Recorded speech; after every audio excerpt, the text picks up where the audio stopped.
There was no sky, there was no ground, there was only being. Alex opened his eyes to a world where distance folded into thought and light refracted like memory. They stood, though standing was not the right word, on a platform of shifting color, suspended in an endless canvas of fluid geometry. Shapes moved like whispers, stars blinked in and out of existence with each breath. Seyna knelt beside him, panting, "What is this place?" Alex helped her up. "It's the architect's true domain." She blinked. Her armor flickered, then stabilized into a translucent weave of living metal. Even her fur looked different, sleeker, patterned in lines that hummed softly. Her body had adapted, so had his. Alex's form now shimmered with echoes of those who came before, images flickering across his skin like ghost memories. He wasn't just wearing himself anymore, he was a synthesis of every choice that had led here. "It's beautiful," Seyna said, "and terrifying." They turned to face a spire in the distance, or perhaps in every direction. It called to them not with sound but certainty. "That's where they are," Alex said. "The ones who passed the crucible before us." "You mean there were others?" He nodded. "Not all succeeded, not all survived." As they walked, floated, moved toward the spire, shapes began to form from the shifting light. Beings. Some were vaguely humanoid, others were indescribable. One moved like a river of mirrors. Another radiated pure empathy. They bowed as Alex passed. Seyna held her breath. "Why are they?" "They see what I've become," he said. "What we've become." As they reached the base of the spire, a voice greeted them, not from above but from within. "You have crossed the gate, you have shed your skin. What do you seek?" Alex answered without hesitation, "Truth." The voice pulsed. "Then you must face it." The spire opened, they stepped inside. Within was a chamber of unending history, every wall a story, every thought a relic. The air, if it could be called that, was heavy with memory. Seyna touched one of the walls. Instantly she was shown the birth of her world, the rise and fall of the Eldrine, her ancestors not as warriors but as curators. "We were never conquerors," she whispered. "We were protectors until they made us into soldiers." Alex nodded. "Now you can choose what you'll be." He stepped forward. A mirror stood at the chamber's center. It reflected not his face but possibilities. In one he stood as a ruler, in another as a martyr, in yet another as nothing. "Who am I now?" he whispered. The voice answered, "That depends. Who do you need to be?" Before he could answer, a ripple tore through the domain. Color shattered, the mirror cracked. Seyna spun. What was that? From the broken edge of unreality, a shadow leaked into the domain. A remnant, a piece of the swarm that had followed them through the breach, twisted, hungry. They weren't safe here, not yet. The shadow bled across the floor like spilled thought. The remnant's form was jagged, ever-shifting, an error-given shape. It moved through the architect domain like acid, eating away at logic, memory, and identity. Where it passed, the light flickered and folded inward, replaced by silence that felt like screaming. Seyna raised her hands. Energy surged to her fingertips, forming a shield of light threaded with the symbols she'd absorbed from the crucible. "Alex," she called, "it's here." He turned, stepping back from the cracked mirror, eyes wide with recognition, not of the remnant but of the feeling it radiated. "It's not just a creature," he said. "It's a memory." Seyna stared. "Of what?" "Of failure." The remnant lashed forward. Seyna stepped between it and Alex, her shield crackling with heat. "You don't belong here," she growled. The entity didn't speak, but it responded. Images poured from its core, visions of dying stars, broken children, failed tests. Echoes of every soul who had entered the crucible and been deemed unworthy. This was the echo of their despair, fused into a singular will. Alex staggered back. "It's showing me what I could become, what I still might." The room warped. The chamber's walls became mirrors, each one showing Alex as tyrant, as traitor, as void. The voices of doubt screamed in his mind, amplified by the remnant's presence. "You are not the answer. You were never meant to pass. You are human." Seyna turned to him. "Don't listen, you chose to be more. You've already become it." "I don't feel it," he gasped. "I feel empty." The shadow surged forward again. Seyna struck it, her light slicing through the dark, but it reformed instantly. "I can't kill it," she said. "It feeds on what you doubt." Alex dropped to one knee. "Then I have to face it." "Alex." He looked up at her. No more running. He stepped forward. The shadow engulfed him. Seyna screamed and rushed toward him, but her body struck a wall of freezing stillness, stopping her cold. Inside, the shadows consumed Alex's form, and yet a pulse of gold. Inside the void, Alex stood on a shoreline of memory, waves of failure crashing around him. He walked into the sea. Every step brought a whisper, weak. Wrong. Too late. He clenched his fists. I'm not perfect, he said. I'm not even close, but I'm trying, and that has to be enough. The sea raged louder. You don't belong, it hissed. I choose to belong, he said, and I choose them every time. His form blazed, the sea turned to fire, the shadows screamed. Outside, Seyna saw it. The blackness exploded from the chamber in a pillar of golden light, and Alex stood there burning with the memories of every failure but unbroken. I am the aberration, he said, eyes aflame. And that's what makes me necessary. The mirrors shattered, the shadow evaporated, and the architect voice returned. You have named your fear, you have passed your second trial. Seyna ran to him, pulled him close. I thought I lost you. Alex smiled faintly. I almost did. But from the edges of the chamber another presence stirred. Not the swarm, not the architects, something else, something older. The chamber quaked, but not from violence, from remembrance. Seyna held tightly to Alex, watching as the air itself folded inward, pulling light and thought into a single point at the chamber's edge. The architect forms retreated, their luminous bodies dimming with reverence or fear. Alex felt it before he saw it. A presence, old beyond words, dense with gravity yet immaterial. It spoke not in sound, not even in feeling, but in law. You stand in borrowed space. A form emerged, not shape, but absence. It was not black, not shadow, it was before light, before time. Seyna's breath hitched. What is it? Alex's voice was low. I think it's what came before the architects. The entity pulsed. They built the crucible to hide their failure. I was their first answer, their forbidden attempt, and I remember. The chamber shimmered. Visions overtook them both, of worlds not just lost but erased, of early experiments to shape will into reality, of minds crushed under the weight of purpose. This being had once stood where Alex now did, and been rejected. They denied me form, they feared my truth. That growth is chaos, that meaning is rebellion. Alex stepped forward. Why now? Why reveal yourself? Because you passed where I did not, and that cannot stand.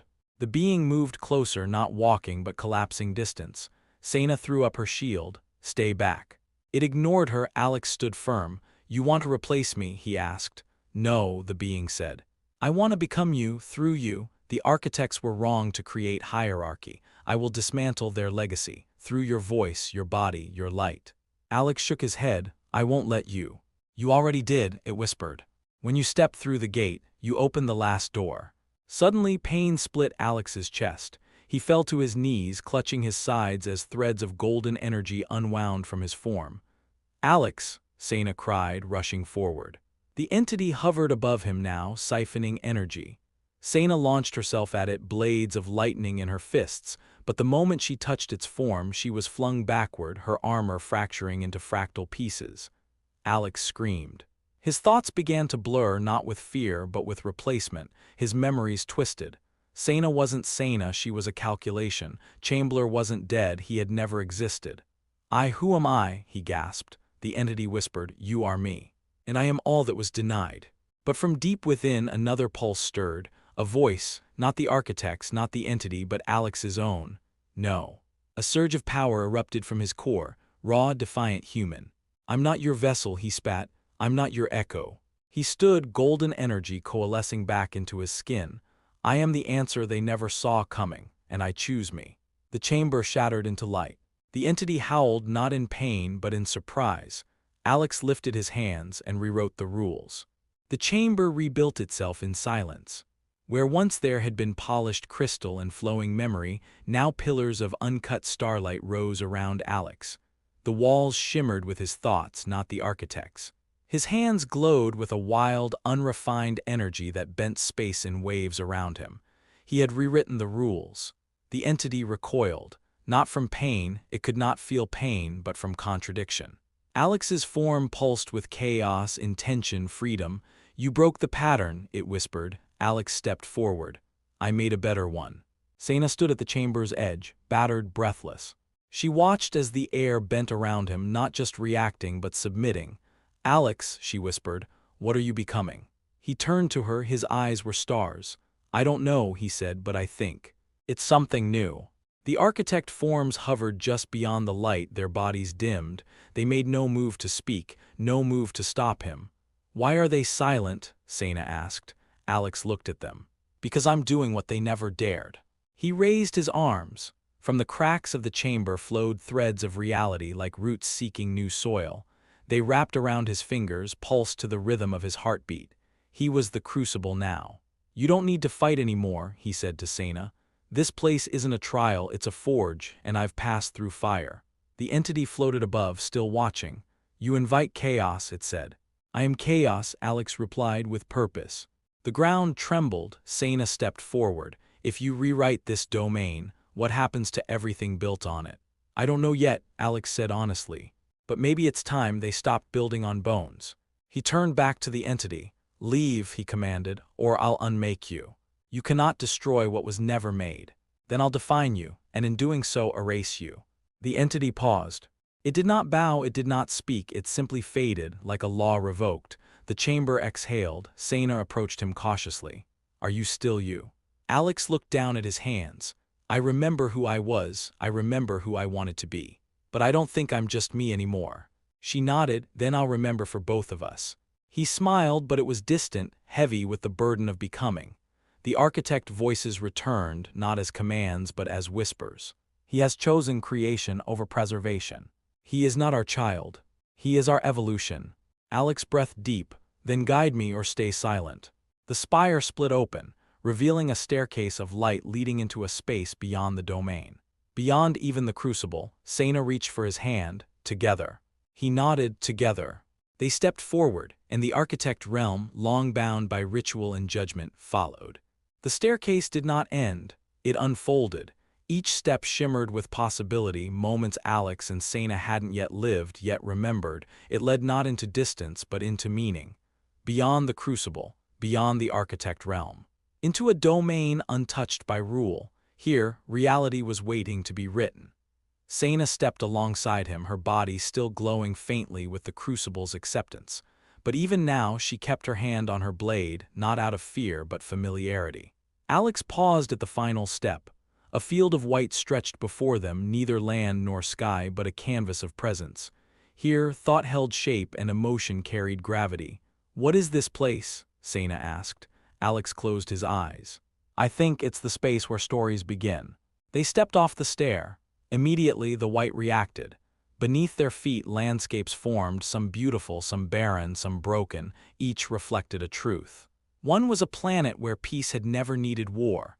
Another was Earth as it might have been had unity risen instead of fear. Another showed a world where Alex had never been born. He recoiled slightly. "They're all versions," he whispered. "Branches that never grew." Seyna stepped beside him, her tail flicking. "Then choose the one worth growing." He looked to the horizon. A single light glowed in the far distance. The architects appeared not in form but as presence. They did not speak, but they surrounded him in silence, offering the final tool. A seed, not literal, not metaphor, potential. Alex took it in his hand. It shimmered, unstable, wild, alive. "With this," a voice finally said, "you may plant the next gate." Seyna looked at him. "Another crucible." "No," Alex said, "something else, something free." He turned to her. "I don't want to test the future. I want to invite it." She smiled. "Then where do we begin?" He looked down at the seed, then up at the infinite field. With careful hands he knelt, pressed the seed into the blank space, and breathed. Light pulsed, time rippled. And from that breath a world began, not perfect, but chosen. The architects faded. Their legacy rewritten. Alex stood, Seyna at his side. Behind them the crucible faded, before them everything. The world grew beneath their feet. It did not rise, it unfolded. From the seed Alex had pressed into the blank canvas of post-crucible space, valleys, rivers, and skies began to shape themselves. Not by design, but by invitation. Every leaf that formed did so in response to potential, not memory. Every breeze whispered of futures unscripted. Seyna crouched at the edge of a newly born lake. Its waters were still, but they shimmered with threads of starlight, reflection not of stars, but of possibility. She dipped her hand into it and smiled. It feels warm. Alex stood nearby, staring out over the terrain that slowly expanded. He was silent, breathing steadily, as though listening to a song only he could hear. "They're watching," he said softly. Seyna stood, the architects. He shook his head. "No, others, from further out, from the places that watched the crucible but never dared step through." She stepped beside him. "Are they threats?" "Not yet." The ground pulsed beneath them. A tree sprouted nearby, massive, graceful, wrapped in luminescent vines.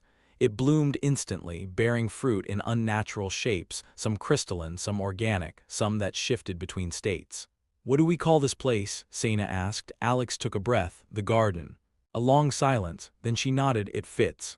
They moved through the expanding land, barefoot, unguarded. There was no wind unless they wished it. No night unless they dreamed it. Yet even in this peace, Seyna's instincts remained sharp. "Someone else is here," she said. Alex turned. From the tree line a figure, not architect, not swarm. A woman, wrapped in a cloak of shifting color, stood beneath the newly formed moonlight. Her face was human, her eyes were not. "Alex," she said. He froze. "Mother." Seyna's ears twitched. "What?" The woman stepped closer. "You're not hallucinating," she said gently. "But I'm not your mother. I'm the part of her that was folded into you, the last trace of Eva Seynar, preserved in the seed." Alex's knees nearly buckled. "You were in me this whole time." She nodded. "And I've watched, as you grew, as you chose." Seyna drew closer. "Is this another test?" The woman looked at her. "No, this is a gift, the last piece of his past. So he can begin without it." She placed her hand on Alex's chest. "You've done what none of us could. You didn't just pass through the gate, you opened it, for others, for choice." Alex's voice broke. "I thought I was alone." "You never were. But now you can be." She stepped back and began to fade, not into light but into him, rejoining the whole. When it was done, Alex stood still, breathing and crying. Seyna took his hand. "No gods, no tests, just you." He nodded. And from the horizon, the wind whispered a name. Alex of the Gate. The world grew beneath their feet. It did not rise, it unfolded. From the seed Alex had pressed into the blank canvas of post-crucible space, valleys, rivers, and skies began to shape themselves. Not by design, but by invitation.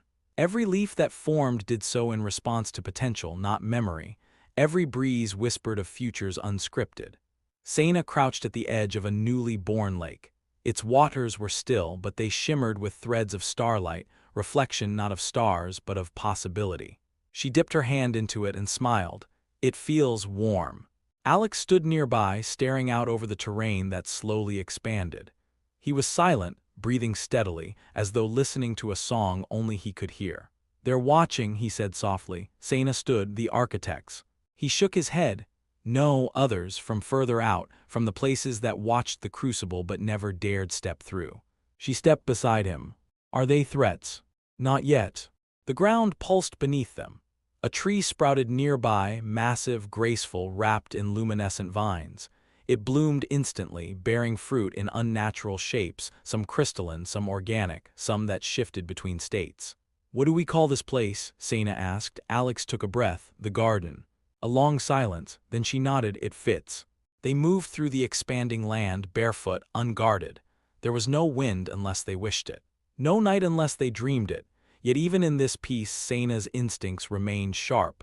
"Someone else is here," she said. Alex turned. From the tree line a figure, not architect, not swarm. A woman, wrapped in a cloak of shifting color, stood beneath the newly formed moonlight. Her face was human, her eyes were not. "Alex," she said. He froze. "Mother." Seyna's ears twitched. "What?" The woman stepped closer. "You're not hallucinating," she said gently. "But I'm not your mother. I'm the part of her that was folded into you, the last trace of Eva Seynar, preserved in the seed." Alex's knees nearly buckled. "You were in me this whole time." She nodded. "And I've watched, as you grew, as you chose." Seyna drew closer. "Is this another test?" The woman looked at her. "No, this is a gift, the last piece of his past. So he can begin without it." She placed her hand on Alex's chest. "You've done what none of us could. You didn't just pass through the gate, you opened it, for others, for choice." Alex's voice broke. "I thought I was alone." "You never were. But now you can be." She stepped back and began to fade, not into light but into him, rejoining the whole. When it was done, Alex stood still, breathing and crying, Seyna took his hand. No gods, no tests, just you. He nodded. And from the horizon, the wind whispered a name. Alex of the Gate. The garden bloomed faster now. Where once trees took their time to whisper into existence, now they surged upward overnight, some towering, some wild, some strange enough to defy definition. Birds formed from color alone flitted between vines, and stone paths twisted into fractals as they laid themselves with no architect. Seyna watched it all unfold with narrowed eyes. This is more than before. Alex sat at the base of Anai's tree. His hands were open, resting on his knees. Energy pulsed softly from his chest, gentle, steady. The garden loved him. I didn't command any of this, he said. It just responds. Maybe it's responding too much. He opened his eyes, silver irises flickering. It's learning. Anai stood nearby, silent, observing the sky. Their eyes reflected constellations that didn't yet exist. You've become its center, Seyna said. That's not a responsibility, that's a prison. Alex tilted his head. You think I'm trapped. I think you're forgetting where you stop and it begins. Before he could respond, a ripple rolled through the soil beneath them. It wasn't seismic, it was emotional. The garden trembled with something like anxiety. Anai turned sharply. Something approaches. Alex stood alert now, not from within. No, Anai said, voice sharp. From the blank beyond. Seyna gritted her teeth. Something's watching us. From the far end of the tree line, the light warped. Not a gate, not a being, but a hole. A place where creation refused to reach. A null zone. Alex's breath caught. That shouldn't be possible here. Anai stepped forward. It's not part of the garden. It's something outside trying to understand it. Seyna stepped into a defensive stance. Or dismantle it. From the hole, whispers emerged, voices without source. Not language, suggestion, words that tempted, undo. Return. Unmake. The trees nearest the tier began to wither, not die, but forget. Their roots lifted, their bark softened, their colors dulled. Alex raised his hand. No. His voice cut through the garden like a commandment. The ground beneath the hole cracked, light flooding in. The hole screamed not from pain but from rejection. Anai placed a hand on his shoulder. If you fight it here, you risk losing form. I'm not going to let it rewrite what we just began. But as Alex stepped closer to the rippling wound in the garden's edge, Seyna saw something in him. His feet left no mark in the soil. His breath no longer made mist. Alex. He turned, and for a moment, just a blink, his face was not his own. It was light, pattern, code. Then he blinked and he was back. I'm fine, he said. I promise. But Seyna no longer believed him. The null zone did not expand. It persisted. A scar on the garden's perfection, it lay still, unmoving yet hungry. Trees near its edge no longer bloomed. Colors muted. Paths once etched by intention faded into blankness. Seyna paced the boundary like a soldier near enemy fire. This is spreading, she said, and I watched from the base of their tree, their eyes narrowed. It doesn't spread, it waits. For Alex to weaken. He stood at the garden's center now, arms extended as if holding the entire realm in place. His form was luminous, his skin threaded with glyphs that pulsed with each breath. He didn't speak, didn't blink, didn't sleep. Seyna knelt beside him. You need to rest. I can't, he murmured. It listens when I don't. You mean the garden? Yes, in the zone they both speak now. She touched his hand. It was warm but not human. You're burning yourself to keep it alive. Alex looked at her then, eyes distant. I am it now. No, she whispered. You're still you. And I approached cautiously. That may no longer be true. Seyna stood abruptly. You're not helping. I'm warning. Alex swayed, his breath hitching. A nearby tree flickered, momentarily dissolving into ash before reforming. The null speaks in patterns, he said. It's not just a tier, it's a choice. It offers erasure. Simplicity, peace. Seyna grabbed his shoulders. That's not peace, that's nothing. He looked into her eyes and she saw it, doubt, tiny but growing. The garden trembled. You can't stay linked like this, she said. You'll vanish. The garden will eat you alive. Or I'll make it strong enough to survive without me. Seyna stepped back. You're talking like someone who's already gone. The wind shifted. The null zone pulsed. Alex faltered just a second, but in that instant a wave of gray rippled through the garden. Fruit rotted on the vine. Flowers bent low. A childlike laugh that had once echoed from the trees fell silent. No, Seyna growled. Not today. She sprinted toward the null. Seyna, Alex shouted, but she was already past the boundary. The air grew cold, brittle. Reality cracked around her like frost on glass. Whispers clawed at her mind, not in language but in temptation. Let go. No pain here. You were never meant to be more. She roared and slammed her blade into the earth. A shockwave rippled out. The whispers recoiled. And for the first time, the null zone screamed. Alex fell to his knees as the pressure lifted. The garden exhaled. Light returned to the canopy. He looked toward the boundary. Seyna stood within the zone, unmoving, her fur aglow with defiance. And I gasped, she's holding it back. Alex stood breathless. She chose. And the garden began to bloom again. The garden shimmered with the breath of rebirth. Seyna stood motionless in the heart of the null zone, a living beacon of resistance. Around her, the blankness quivered, unable to fully erase her presence. Her blade, still embedded in the soil, pulsed with defiance. Alex knelt at the edge of the void, watching her. The bond between him and the garden pulled tighter with every breath. He felt its thoughts now, wild, young, uncertain. It leaned on him as a child might cling to a parent, and it was suffocating him. She's stalling it, and I said softly, but not forever. Alex's voice cracked. If I leave, it collapses. No, and I corrected. If you stay, it never learns to stand. Alex looked toward Seyna again. She was struggling now, flickering. Her eyes burned, but her knees trembled. She gave you time, and I said, what will you give her? He stood. The garden responded, winds curling tighter, trees bending toward him. A spiral of power formed at his chest, pulling, pleading. He raised his arms. Listen, he said, not to Seyna, not to an eye, but to the garden itself. You don't need me to breathe. The wind stilled. You don't need me to grow. 1,000 leaves shivered. I'm not your god. Silence, I'm your beginning, but you must choose the rest. The glyphs on his skin began to fade, one by one. He took a step toward the null zone. The garden wept. Storms brewed above. Rivers pulled against their banks. Trees leaned forward as if begging. Let go, he said gently. A wave of energy burst from his body, golden, spiraling. It swept through the garden like sunlight breaking bonds, releasing roots. Where it passed, the realm paused, and then bloomed. The garden didn't collapse, it sighed, relieved. Alex stumbled. Seyna gasped and fell to her knees, but the null zone cracked like ice beneath her and shattered into nothing. She stood slowly.